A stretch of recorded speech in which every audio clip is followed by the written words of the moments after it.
అన్న ఇప్పుడు ఇంకొక ఇంపార్టెంట్ విషయం ఇక్కడ మనం చెప్పాల్సింది, కొంతమంది సేవకులు, ముఖ్యంగా సేవకులు ఒక వచనాన్ని చూపించి మీరు యేసు ప్రభువును ఒప్పుకుంటే నా నామమును పబ్లిక్గా ఒప్పుకోని వాడు నా వాడు కాదనే పాయింట్ చెబుతూ మీరు మతం మారారు కాబట్టి కులం మారాలి అని అంటున్నారు. మీరు కులం మార్చుకోకపోతే, మీరు బీసీసీ కాకపోతే మీరు దేవుని కుమారులు కాదు, ఆయన నామాన్ని ఒప్పుకోవట్లేదు కనుక మీరు నరకానికి పోతారు అని చెప్పేటోళ్ళు కొంతమంది ఉన్నారు. వాళ్ళ భావజాలను అందరి మీద రుద్దుతున్నారు. దీంతో నేనైతే ఏకీభవించట్లేదు. మీ అభిప్రాయం చెప్పాలి. ఇప్పుడు బైబిల్లో ఎక్కడ కూడా నువ్వు బీసీసీ అయితే క్రైస్తవుడివి అని చెప్పదు బైబిల్. బైబిల్లో ఏ కులమును క్రైస్తవానికి అంటగట్టే ప్రథ లేదు. ఆ సాంప్రదాయం మనకు లేదు. కుల రహిత సమాజం బైబిల్ గ్రంథం. ఏ కులాలు, ఏ మతాలు, ఏ జెండర్ బయస్ అంటే లింగ భేదం, ప్రాంత భేదం, భాషా భేదం ఏది లేనటువంటి ఒకే ఒక్క మానవ శరీరం, లేకపోతే క్రీస్తు శరీరం అని పిలువబడటమే సంఘం.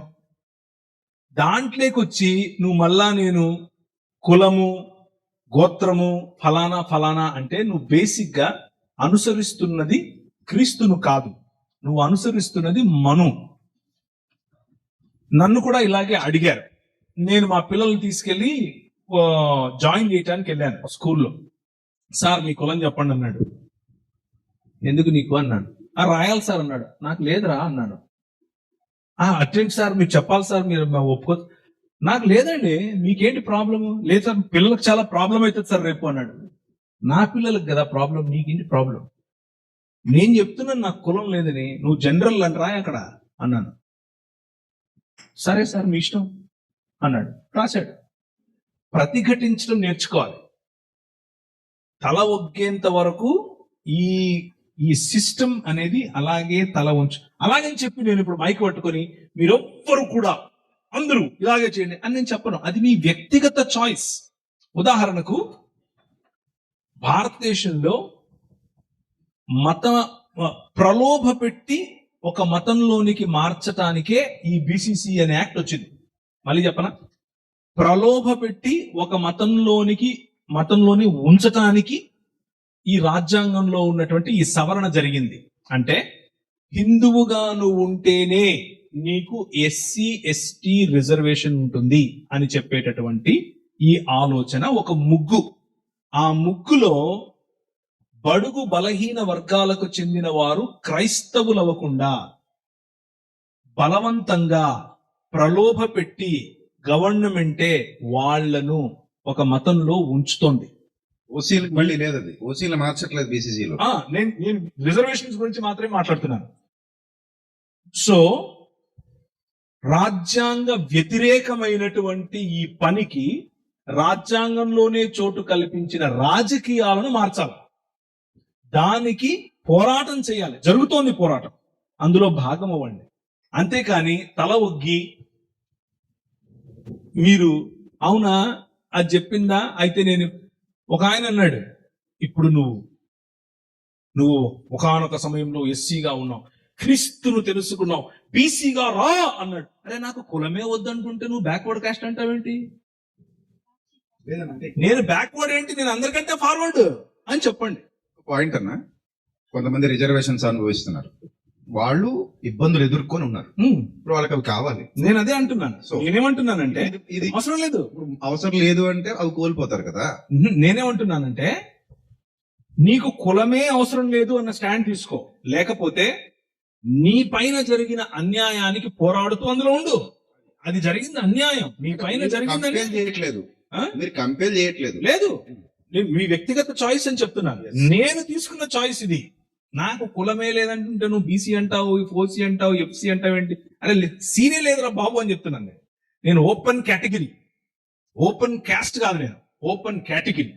నా పిల్లలు ఓపెన్ కేటగిరీ, నా పిల్లలు ఓపెన్ కేటగిరీనే ఉంటారు. యాక్చువల్ గా నేను అడిగినా, సరే మా నాయన పేరు ఇది, మా అమ్మ పేరు ఇది, మా తాత పేరు ఇది, నా కులం ఏదో నువ్వు చెప్పు అని అడిగినా. అలా చూశాడు. అర్థమైందా ఇప్పుడు ఎందుకు నాకు కులం లేదో అని అడిగాను. నా భార్య మధ్యప్రదేశ్, నా భార్య తండ్రి ఉత్తరప్రదేశ్, నా భార్య అమ్మ రాజస్థాన్, నేను ఆంధ్రప్రదేశ్, మేము ఉండే తెలంగాణ.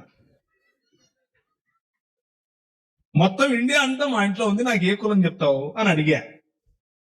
అలా చూశాడు. ఎందుకు నాతో, నేను చెప్పింది రాయ్ ఓపెన్ అని చెప్పా, నో క్యాస్ట్. లేదు సార్ కష్టమవుతుంది అన్నాడు. అయితే నాకైతుంది, నీకెందుకు బాధ? అలాగని చెప్పి నాలాగే మీరు చేయమని నేను చెప్పట్లేదు. ఒకవేళ దళిత సామాజిక వర్గం నుంచి మీరు క్రీస్తును ఈరోజు తెలుసుకొని ఉంటే, మీరు క్రీస్తుని తెలుసుకున్నంత మాత్రాన మీ పైన ఉన్న సామాజిక వివక్ష పోలేదు, అది అలాగే ఉంది. కమిషన్స్ అన్ని అవే చెప్తున్నాయి. దళిత సామాజిక వర్గానికి చెందిన వారు కులానికి కాదు రిజర్వేషన్. ఏదైతే మీ పైన ఈ వివక్ష జరుగుతుందో దానికి రిజర్వేషన్.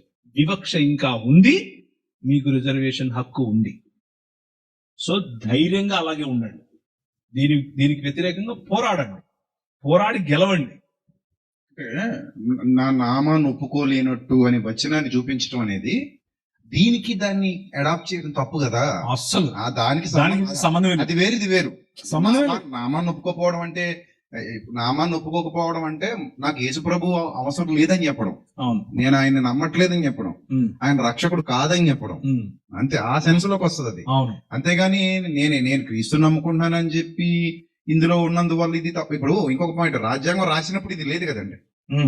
మీరు అన్నారు సవరణ చేశారు. అవును అవును, సవరణ చేశారు. ఇది పర్టికులర్ గా దళిత సమాజం క్రైస్తవంలోనికి వెళ్లకుండా ఉండటానికి తీసుకున్నటువంటి ఒక సనాతన చర్య.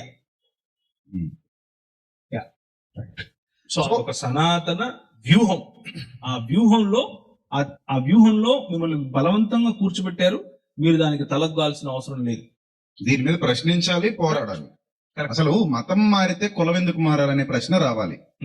ఇప్పుడు మతం అనేది ఎప్పుడైనా, నేను ఇంకోటి అడుగుతున్నాను ప్రజలు. యాక్చువల్గా నేను చాలా మందితో నేను ఈ డిస్కషన్ చేస్తున్నాను, కానీ అంత తొందరగా అందరూ ఏకీభవించరు. కానీ ఆ పాయింట్ చెప్తాను.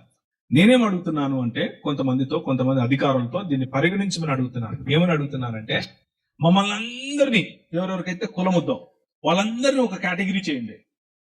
ఓకే, అందరినీ ఒక కేటగిరీ చేసి, వాళ్ళు ఏ మతం వాళ్ళైనా ఎవరైనా సరే మాకు కులము లేదు అని చెప్పే వాళ్ళందరూ ఒక కేటగిరీ చేయండి.